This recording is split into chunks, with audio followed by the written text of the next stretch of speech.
Olá, meus amigos, meu nome é Sandro Neto e hoje a gente veio falar sobre a paleontologia em T.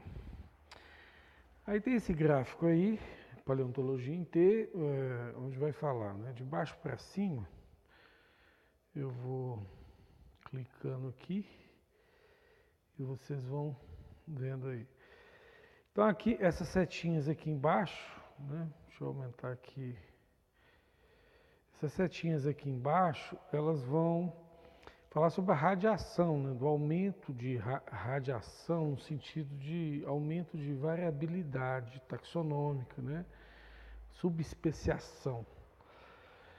E vocês vão ver essas linhas finas, primeiro que aqui ó, surge repentinamente as espécies, a explosão cambriana. Ah, mas a bactéria surgiu lá há 3,5 bilhões de anos, isso é outro assunto. Pode ter havido lixiviação, que é a penetração de formas minúsculas, né, lá para o interior das rochas, para as camadas mais de baixo. Então, a gente não considera essa possibilidade de 3,5 bilhões de anos por dois motivos, que pode haver lixiviação e também os métodos de datação estão errados. A gente tem um outro vídeo falando sobre isso, mostrando que os métodos de datação de altas escalas estão errados, erradíssimos, por mais de 100 motivos, e um motivo é bem frontal em relação ao que a gente tem defendido sobre a capacidade de fusão em altíssimas temperaturas, que está sendo agora um experimento no equipamento Tokamak. Mas bom, isso é outro assunto. O interessante em termos de paleontologia é observar o surgimento repentino de várias formas de vida, né? Chamada explosão cambriana. Isso combina muito mais com a ideia criacionista, né? de que as espécies apareceram nas suas formas básicas no momento só. Depois, no registro fóssil, elas se repetem. Então, aí vem, daí que vem essa questão do T, porque elas se repetem aqui, né, de forma sem se variabilizarem, e vão se variabilizar apenas na parte superior, ou seja, a partir das camadas superficiais, ou seja, na biodiversidade atual. Então vai se repetindo, é chamado isso em ciência de estase morfológica, né? Aqui vai se repetindo, repetindo, repetindo, e em várias camadas, porque, por exemplo, se uma espécie está intercalada por milhões de anos, e nesse meio de milhões de anos tem uma grande catástrofe no meio que mudou o ambiente, logicamente que a amostra fóssil seguinte devia estar bem modificada, e não é isso que acontece, né? Bom, explicando um pouco mais essa situação, tá? A gente tem aqui, por exemplo, o gráfico que eu fiz há muito tempo atrás, da paleontologia em T. Eu fiz não, foi o Jack que fez para mim, eu apenas esbocei e ele fez o gráfico no CorelDRAW para mim. Então essas linhas pontilhadas, elas vão falar também essas linhas pontilhadas que você está vendo aqui, ó, tá vendo? Vão falar da radiação ou da variabilização taxonômica que deveria haver logo após cada extinção em massa e que não existe. Essa variabilização ela vai haver aqui em cima, só nas camadas superficiais.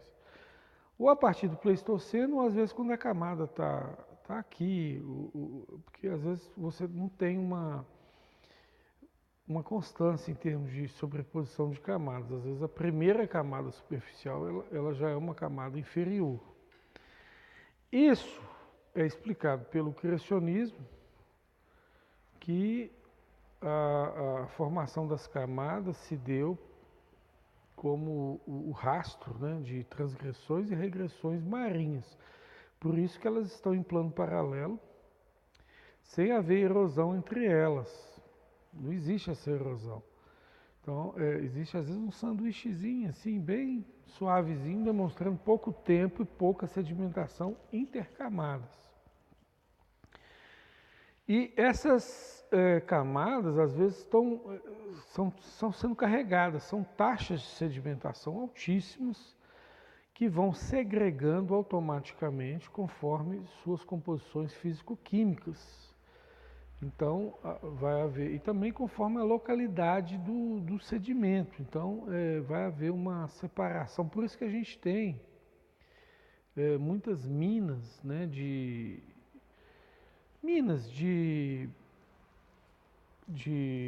ajuntamentos, né, de determinados tipos comuns de sedimentos. Então você vai ter mina de gesso, mina de carvão, e aí vai. Por isso que você tem aqui, por exemplo, na época no Carbonífero, né?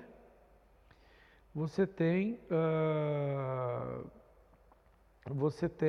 muito ajuntamento de sedimentos de origem vegetal, carbônica, né? E você não vai ter isso em outras camadas. Sinal de que nas outras camadas, por exemplo, os dinossauros imensos que deviam comer muita planta, né? Estavam passando fome? Não, eles não estavam passando fome. Eles simplesmente foram ajuntados em camadas diferentes, né? Até porque, gente, eu vou explicar outra coisa importante aqui.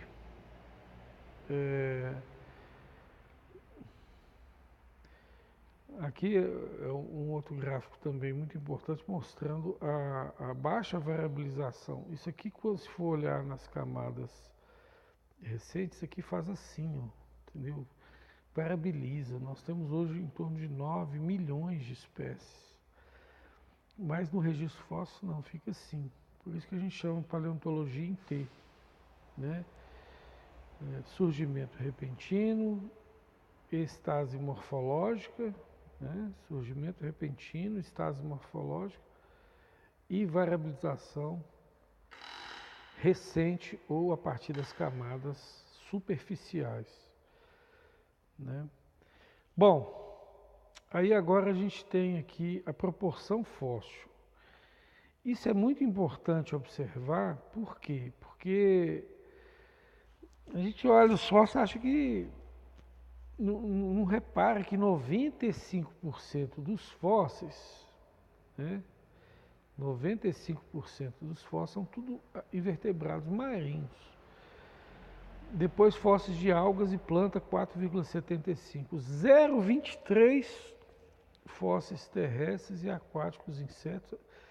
E aqui mesmo a maioria é peixe. De vertebrados terrestres é 0,0125%. Está vendo aqui?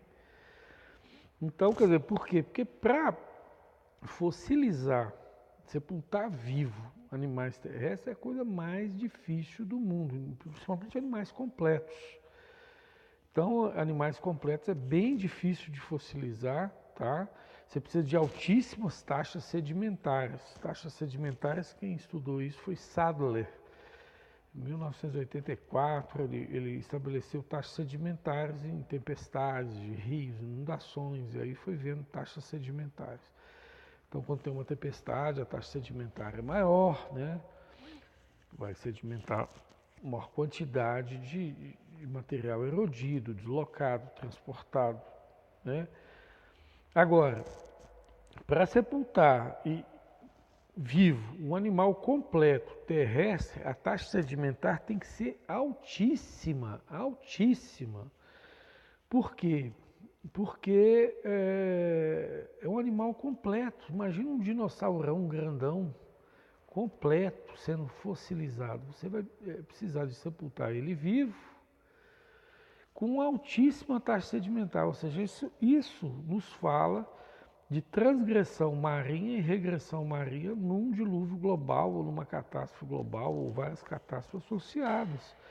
Sem esse catastrofismo imenso, gigantesco, globalizado, você não tem capacidade de ter uma taxa sedimentar altíssima, capaz de sepultar vivo completo um animal gigante para transformá-lo em fóssil, tá? Por isso que você vai ver, por exemplo, só a cabeça de rinoceronte, tá? Só vai ver cabeça de rinoceronte em estado de fossilização hoje. Você não vai ver o animal completo, né? Você só vai ver a cabeça, só. Girafa, a mesma coisa, e assim vai. Elefante. Então, as taxas sedimentares para fossilizar um animal terrestre gigante completo tem que ser muito alto. Por isso que a gente destaca que os fósseis é uma quantidade pequena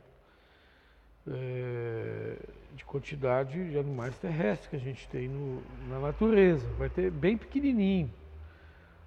Por quê? Porque os animais que ficam em cima sobrevivem mais a uma catástrofe. Agora, os que ficam lá embaixo, aí esses aí vão sofrer muito mais. Igual a gente tem também esse gráfico aqui, ó, deixa eu ver se eu acho ele aqui. Esse gráfico aqui já mostra também. Cadê você? Meu Deus, deixa eu ver aqui. Se tiver aqui, eu vou botar ele aqui agora. Vou botar essa imagem aqui agora, que vocês vão ver mais uma coisa importante em termos de sedimentação e fossilização aqui. Deixa eu ver se eu acho um gráfico rapidamente aqui. Tá difícil de achar, o povo manda imagem mais em WhatsApp e acaba que as imagens que a gente quer depois não acha fácil. Vamos ver aqui.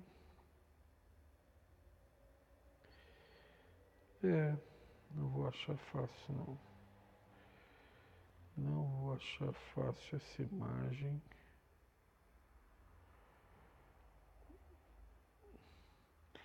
Olha meu filho bonito aqui, o Heitor. Ai, ai. Rapaz, esse aqui, ó. Esse gráfico, ele é muito bom. Porque ele mostra que os animais que estão embaixo, eles recebem maior carga, né, sedimentar. Aqui, ó. Eles recebem maior carga sedimentar e vão se extinguindo a nível de família. Então, os troncos básicos, né, se extinguem cá embaixo. Por isso que vocês vão ver aqui, ó, tá vendo? Aqui, no Cambriano, né, Ortoviciano, Siluriano, Devoniciano, o índice de extinção é muito grande. Olha aqui, olha o índice de extinção. Extinguiu aqui, a nível de família, extinguiu o número de famílias que foram extintas, tá vendo? Aí depois o índice de extinção vai diminuindo nas camadas mais superficiais. Por quê? Na nossa visão criacionista, é porque os que estão embaixo recebem mais decantação de sedimento do que os que estão em cima, né? Igual eu falei, os animais continentais, eles são menos fossilizados do que os animais mais inferiores. Aí as camadas que estão aqui, que estão lá em cima nos Andes, isso aí se deu pelo soerguimento póstumo, né? Houve a fossilização, tal, a formação de camadas, depois essas camadas subiram porque houve uma movimentação de placa tectônica, né? Então aí subiu lá para cima, por isso você tem fósseis marinhos lá em cima nos Andes, no Himalaia, né? Tem fósseis marinhos lá em cima no Himalaia. Por quê? Porque a movimentação das placas tectônicas que levantaram esses grandes cadeias de montanhas foi posterior. Então, por isso que você tem lá grandes fósseis. Inclusive, tá? Uma coisa importante para você observar, estão lá em cima, esses fósseis, e lá tem muita tempestade de vento fortíssimos. Já teria erodido esses fósseis, essas camadas sedimentares lá de cima, se tivesse muito tempo, ou seja, demonstrando que o soerguimento das placas tectônicas tem pouquíssimo tempo, tá? Isso aí também tem que ser observado aqui nessa explicação. Bom, aqui você tem, isso aqui é um gráfico, tá? Mostrando que os homens só cruzam com eles mesmos. Então o pessoal pegou várias espécies diferentes e foi cruzando. Aí anatídeos, 150 espécies diferentes. Tem cruzamentos artificiais, gera início de embrião, às vezes gera híbridos, às vezes gera férteis. Né? Mas entre homem e chimpanzé, gente, homem orangotango, homem e gorila, não dá nem início de embrião. Já fizeram mais de 1 trilhão de testes esses evolucionistas aí, porque acertar o gol para eles era fazer essa demonstração. Não conseguiram, porque não tem emparelhamento cromossômico capaz de gerar início de embrião. Porque o gene do chimpanzé e do homem, que eles falam aí que é 96% semelhante, essa semelhante ela não existe, existe morfologicamente, só que a ciência vai avançando, demonstrando que o gene é uma entidade, é uma caixa preta. Cada gene manifesta de uma maneira diferente, de uma, de duas, de três, de quatro, cinco, 6 maneiras diferentes você vê o gene manifestando. E 80%, tá, da produção proteica do gene do chimpanzé e do homem são diferentes. Quer dizer, são genes superficialmente semelhantes, mas essencialmente diferentes. E por isso, homem só cruza com homem. Não cruza com chimpanzé, com orangotango, com gorila, nem cruzamentos artificiais dão certo. Mostrando que existe uma descontinuidade sistemática, tá, entre grupos de espécies, anatídeos, canídeos. Então você vê essa descontinuidade sistemática ocorrendo, tanto hoje, né, você não vai pegar alguém da família lá, Canidae, e tentar cruzar com outra família de fazão ou de falcões. Você não consegue fazer, cada grupo está descontinuado do outro, tanto na biodiversidade atual, quanto no registro fóssil. Tá? Então você vê aqui, por exemplo, você tem aqui essas plantas com embriões de filete, elas têm cruzamento artificial entre 700 delas, tentilhões 160, né?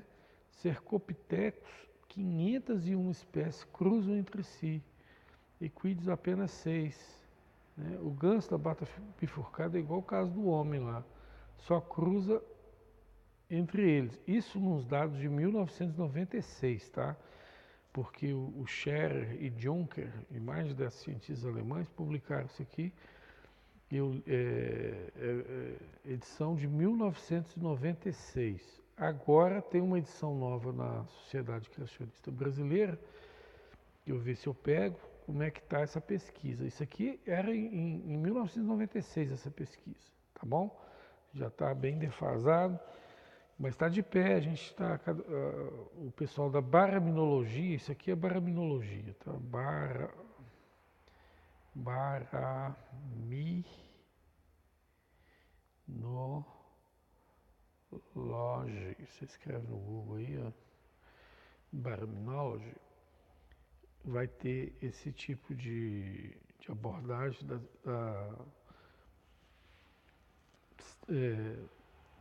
a taxonomia descontinuada, grupos não cruzam com o outro, tá? Bom, falando disso, então, se convalida, se esclarece a evolução no sentido de ela evoluir ou modificar dentro dos grupos originados por tipos básicos ancestrais. Então tem um tipo básico ancestral aqui no fóssil que originou toda essa biodiversidade. Outro tipo básico aqui, mais outro. E assim vai, igual lobo possivelmente tenha originado aí esse tanto de cachorro e um monte de canidais aí, né? Vamos dizer assim. Então é isso que o criacionismo explica, mostrando que a árvore de ascendência comum são várias árvores, não é só uma árvore, são várias árvores comuns que surgem repentinamente nas camadas sedimentares, mostrando que elas advieram de catástrofe, né? E depois permanecem em estases repetidas, mostrando que foi sepultamento de população e não de espécies intercaladas por milhões e milhões de anos, intermediadas por grandes catástrofes modificadoras do ambiente, que se modificasse muito o ambiente, teria mudado elas. E cá em cima, nas camadas superficiais, que pode ser uma camada depois do Pleistoceno, pode ser depois do Triássico, dependendo da região, você vai ter camadas superficiais A, B, C e D. Então formam um T, vários T's, né? Eu acho que eu vou mudar o nome da tese, paleontologia em T's, que fica espelha mais a realidade. Vou até mudar esse nome. Eu estou pensando em mudar, ele já tem dias. Tá certo? Então o que mais? Aqui o Kurt Wise que fez essa estatística aí esse cara aqui, ó, Kurt Wise, até já escrevi para ele, já escreveu para mim, a gente já se correspondeu. Ele é PhD em paleontologia e foi orientado por Stephen Gould, que é considerado um dos maiores, se não o maior paleontólogo dos últimos anos. Então, é dele essas estatísticas, tá? Em Harvard. Então, coisa bem séria. A gente não está falando sobre achismos nossos. A gente está bem referenciado aqui em grandes estudiosos, né? Que a gente vai estudando e verificando. É isso. Deixa eu ver se tem mais. Aqui mostra aqui um mapa da China. Mostrando que às vezes a camada superficial está de um jeito, tem outros. E mostra que nesse mapa da China vocês veem que isso aqui é movimentos de marés trazendo muitos sedimentos. Né? Você vê até pelo jeito como a coisa está assim carregada, né? Você vê que são movimentos aquáticos. É a prova do dilúvio. Né? No 274, gente, fontes arqueológicas, além da Bíblia, tá? Falam de um dilúvio global. E eu tenho um outro argumento aí, divergências entre etnias modernas e etnias fósseis, que mostra que o dilúvio global é fato. O que está na Bíblia é verdade. E as datas que eles dão de milhões e bilhões de anos é mentira. Vocês podem apostar nisso. Vou fazer um vídeo só sobre isso. E minha pesquisa, que está junto, estamos junto aí compartilhando com um aluno de tese de doutorado em geocronologia, que vai estar fazendo a tese de doutorado dele. Está muito interessado aí na minha pesquisa. Minha pesquisa teve muita fundamentação de gente que entende muito de geologia, editor-chefe de revista geológica, gente assim que entende mesmo do assunto.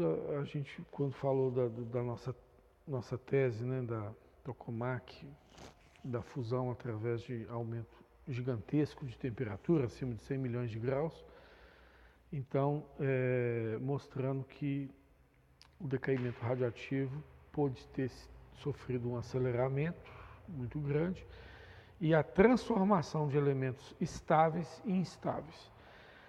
Quando mexe com radiação, a pesquisa é complicada, porque envolve questão de segurança nacional, mas a gente está tentando fazer essa pesquisa e certas informações a gente não pode nem passar muito adiante.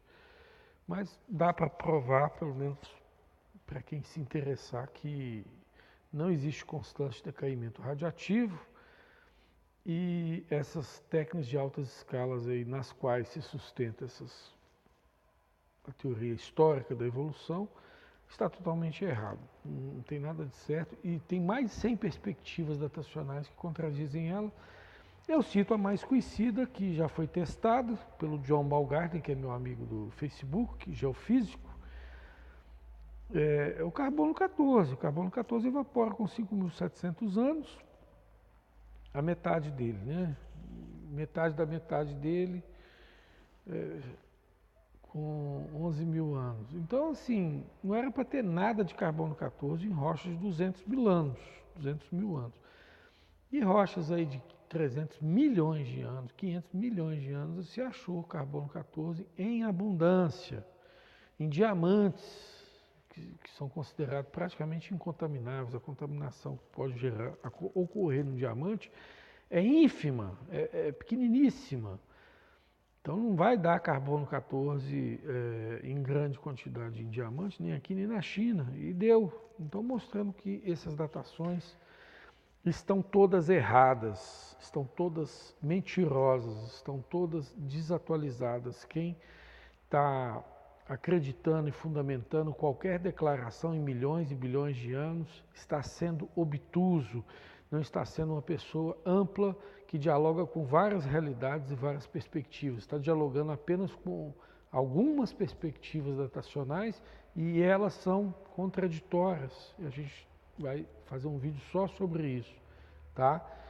Porque isso já mata a questão. Tá? Agora, a paleontologia em T, que é outro assunto, mas que tem a ver, eu apresentei aqui, espero que vocês tenham gostado. Dá um joinha aí se aprendeu alguma coisa. E a gente está lá na comunidade Gente Educada Debatendo a Evolução, aqui no canal Inteligentista, e outros canais aí, Ciência Sem Fronteiras, aí. Então, os canais que quiserem nos divulgar, a gente agradece e a gente vai fazendo o que a gente pode aqui no sentido de esclarecer a população da verdade, ou pelo menos uma aproximação melhor da verdade do que a ciência já tinha alcançado há centenas de anos atrás, tá bom? Um abraço, chega, falei demais, desculpa aí, o vídeo ficou longo.